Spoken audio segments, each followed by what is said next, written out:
Okay, I don't disagree with returning to normal and in this emergency declaration, but I would like to know what that means.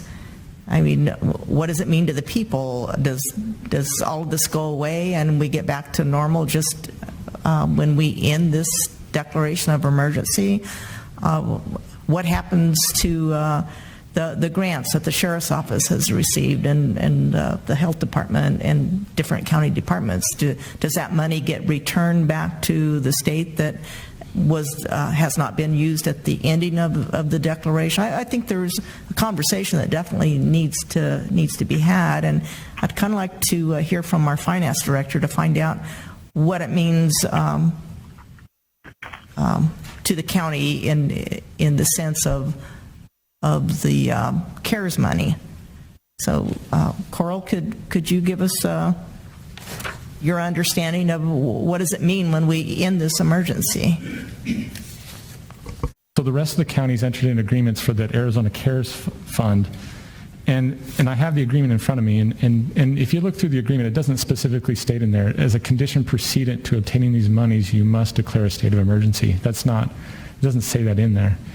But what it does is, if the board removes the declaration of emergency, it's sending a message to the state that, well, we don't think we're in an emergency now, at which point the state may say, well, then you don't need the money, the remaining money that's due, or the remaining money that you have, and you'll have to pay it back.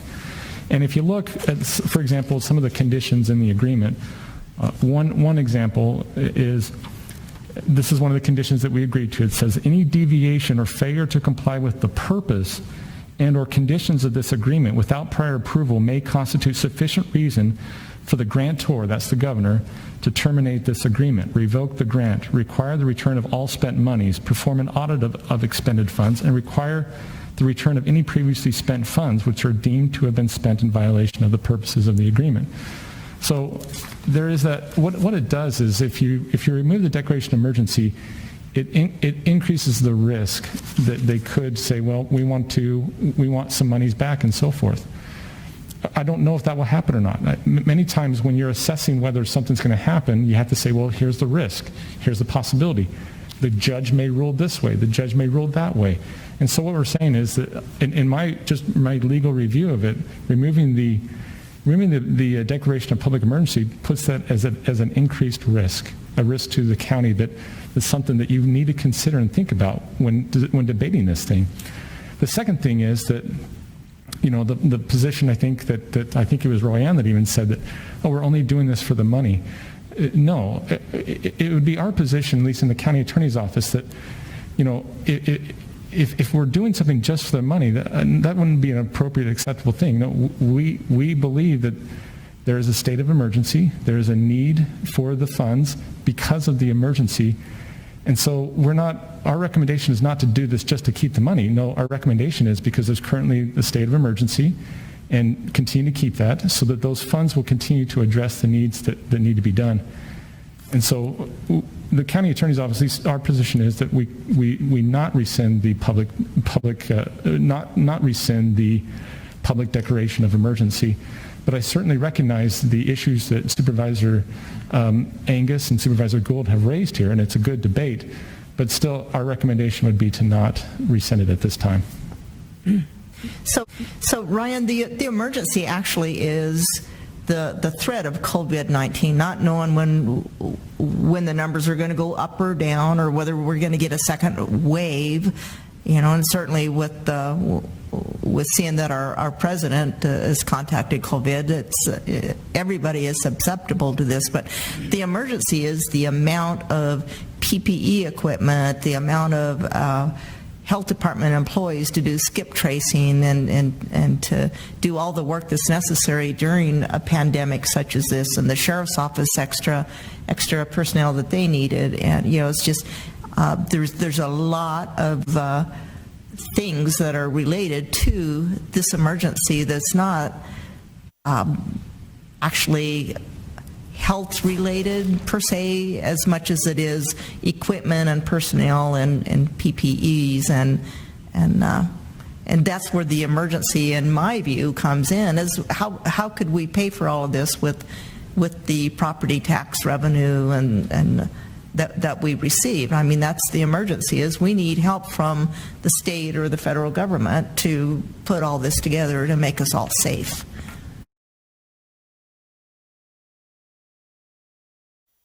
Madam Chair. Supervisor Angius, go ahead. Mr. Elter's a question. So on one hand, you're saying that if we rescind this, that we may not get the monies or have to give them back. And I'm going to be honest, after 6 months, we've talked about this so many times. I cannot believe that we don't have a definitive answer on that. And I'm going to ask for our next meeting that you talk to the state and you find out for sure what the ramifications are if we were to rescind this. So on one hand, you're saying, we might not get the monies, but on the other hand, you're saying we still would have to abide by everything that the governor says we have to do. Yep. Okay, so those two don't make sense. So you're saying that we have to be we're still going to have to do what the governor says to do, but they may take back the money. So we have absolutely no say in this at all. Is that what you're saying? Madam Chairman, Supervisor Angius, for your information, we, in preparation for this meeting, we reached out to DEMA. That's, you know who that is, the Department of Emergency Management Agency. They honestly responded with, we have to check. Nobody has asked us this question yet. So they could not, just so you know, they couldn't tell us that we would have to refund, but for sure, but they didn't tell us that we get to retain those dollars for sure either. So all I'm saying is the governor declaration is statewide, and to that end, when it comes to businesses and such, and the contact tracing, we have to do it. And that's my understanding and I'll turn it over to Attorney Esplin in a moment to help us with that.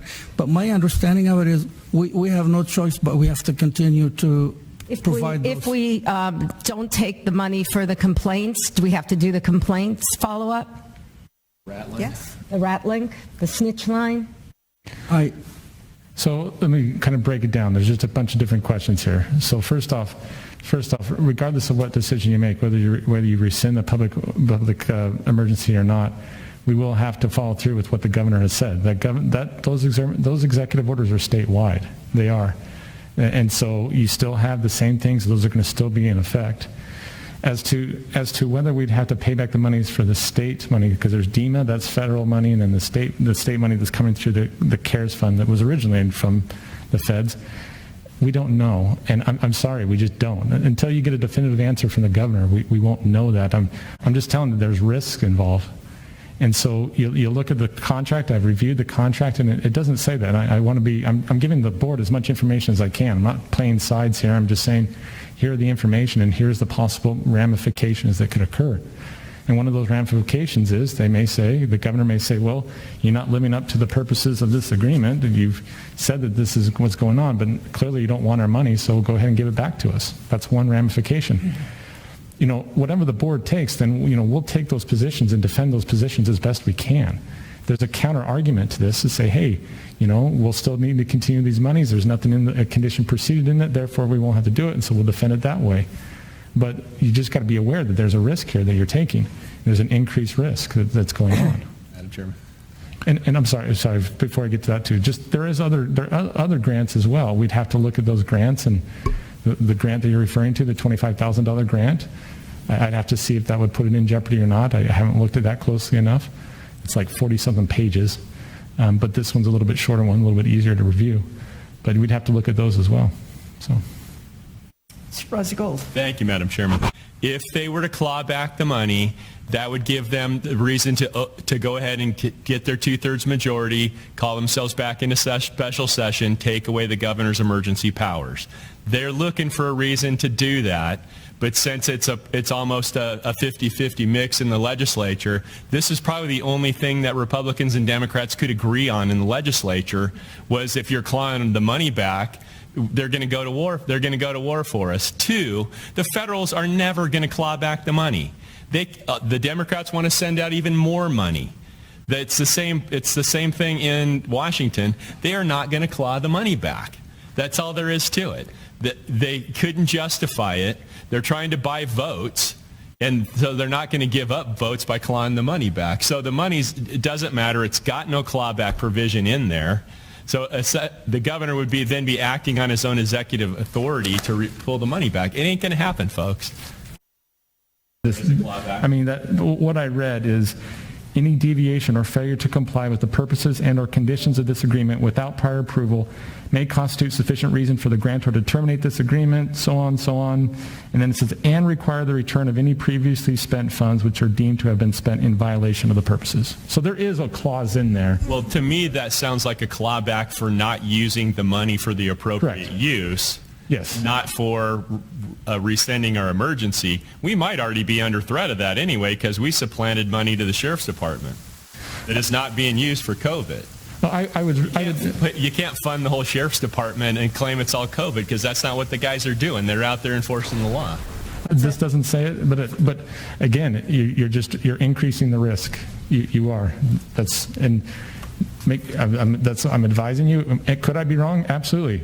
I'm wrong quite often, but I'm telling you that there's that increased risk. To wait before I make a motion, and I will do research as well to find out, because I doubt that every county, every city in the whole United States has declared an emergency in their respect. I could be wrong, like our attorney says, but when you do something like this, I do not think they're going to get as small as that.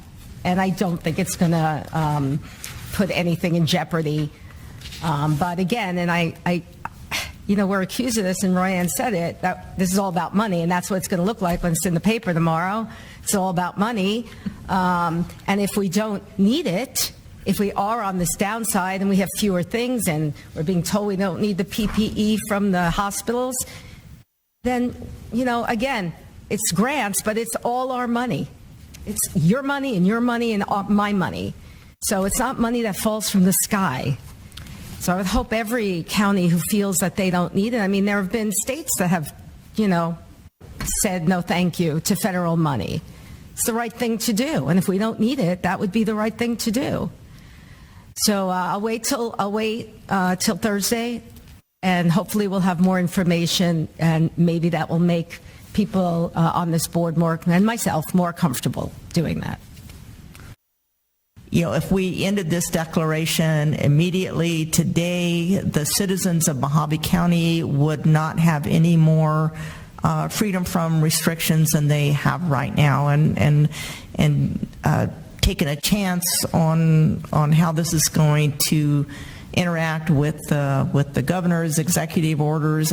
I don't see any changes in those. We're still going to have to go out and do what we're doing today with the health department.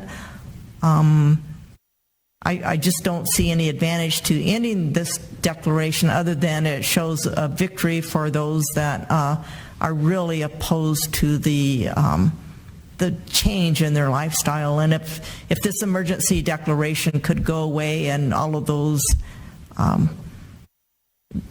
businesses and families that have been harmed, if that could go away as well, I just don't see where it's going to make any decision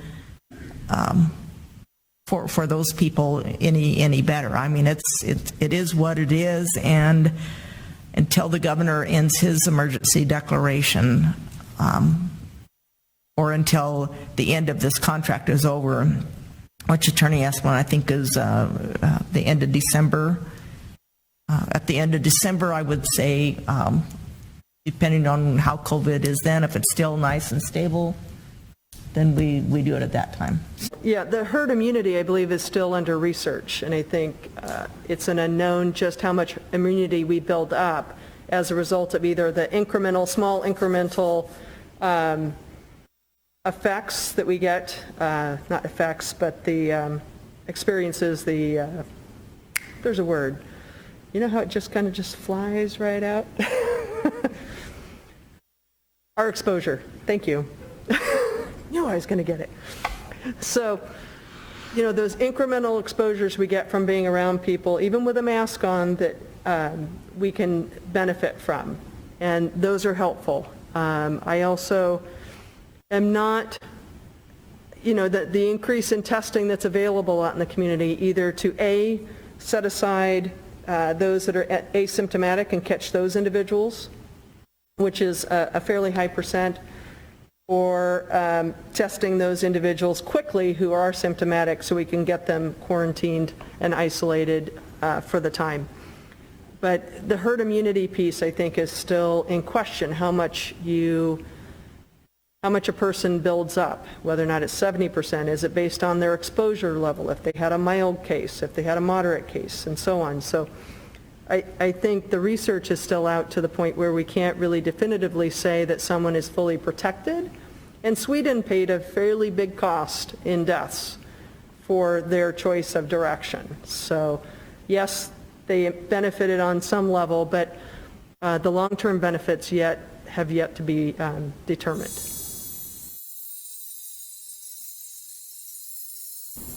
Madam Chair?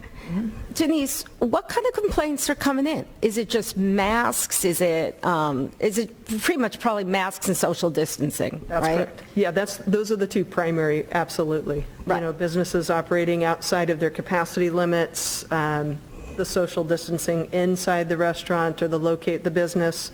It's not always a restaurant, but inside the facility. And then wearing of masks, yes. And if you go in, you instruct them, right? First step, education, you tell them. So then 2 days later, someone says it's the same thing. You don't know what time period there. You don't say, do you say, when did you witness this? Ron, do we collect information about that? We do locally, but the state doesn't give us Right. that information. Okay, so if they do call into our EH department or division, they do ask those questions, but the state does not necessarily ask those. Do you have to report back to the state? Yes. We have a report back to them about the complaints that we followed up with, yes. Well, I just think this whole anonymous snitching is un-American, and I think it's leading to a bad, bad, bad place. Madam Chair. Supervisor Gould? Denise, do we have to report that to the state because we took the $25,000 enforcement grant? That's correct.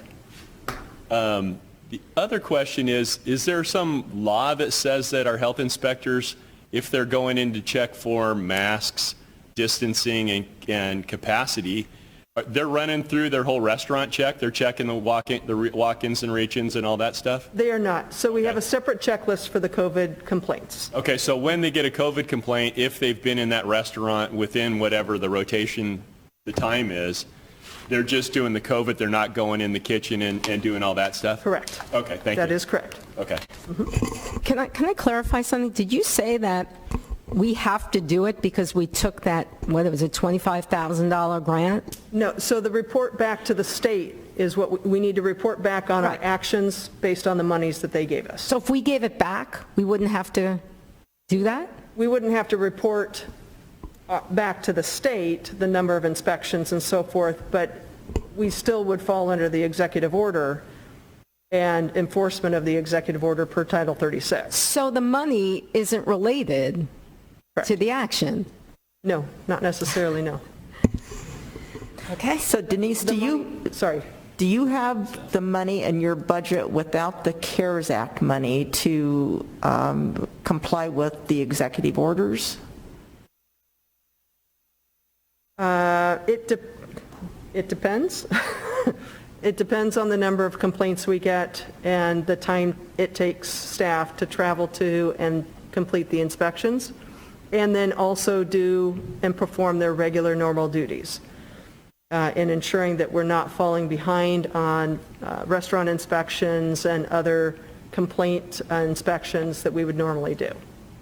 So without the CARES money, would you have to lay off employees to stay within your budget? That's a very good question. I think in terms of our case investigators that were hired, office specialists, data entry people, and the coordinator, those were positions that we were looking at using the CARES Act money for. So we That would don't have be- those additional funds in our budget to pay for. That would be good to know at Thursday's meeting. Okay, we can do that. Okay. Absolutely. Madam Chairman, we might Supervisor also Gould. want to know if we're tracking, and Coral could probably give us this, we're tracking actual COVID-related expenses, and what's our running total on that spending? I think at one time, it was a month or 6 weeks ago, it was like $100,000 on actual COVID expenses, but that may be greater at this time. Thank you. Okay, I'm sure Coral can provide that on Thursday. Okay? I'll just leave you on this. Our President of the United States, Donald J. Trump, just left Walter Reed, and he said, "Don't be afraid of COVID." Did he go home, or did he just cruise around the block waving at supporters? No, he's going back to the White House. Okay. So he's over and he's healed, right? Well, I don't know if he's healed, but he's going back to the White House. No matter how nice, it's never good to be in a hospital too long. No. Even if it's the presidential suite. Whenever possible, recoup at home. Okay, any other comments or questions? Okay, hearing none, this meeting's adjourned.